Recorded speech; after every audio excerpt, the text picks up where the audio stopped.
যে খবরে চোখ রাখবো, রাজ্য বিজেপিতে অমিতাভ চক্রবর্তীর গুরুত্ব খর্ব করা হলো কিনা সেই নিয়ে বিস্তর জল্পনা ছড়িয়েছে। কারণ দিল্লি থেকে সতীশ ধন্তকে রাজ্য বিজেপির যুগ্ম সাধারণ সম্পাদকের দায়িত্ব দেওয়া হয়েছে। এই জায়গা থেকে অরূপ জানতে চাইবো যে তাহলে অরূপ কোনটা ধরে নেওয়া যেতে পারে? বিক্ষুব্ধ বিজেপি নেতারা যা বলছিলেন সেই অভিযোগের সত্যতা প্রমাণিত হলো, নাকি 24-এর ওপর লক্ষ্য রেখে আলাদা সংগঠনকে গুরুত্ব?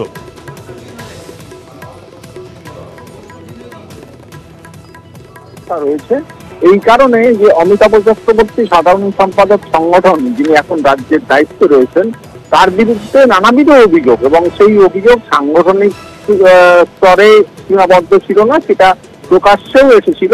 রীতিমতো পোস্টার প্ল্যাকার্ড নিয়ে সেই বিদ্রোহ, সেই অমিতাভ চক্রবর্তীর অপসারণের দাবি করে রাস্তায় পোস্টার পড়েছিল।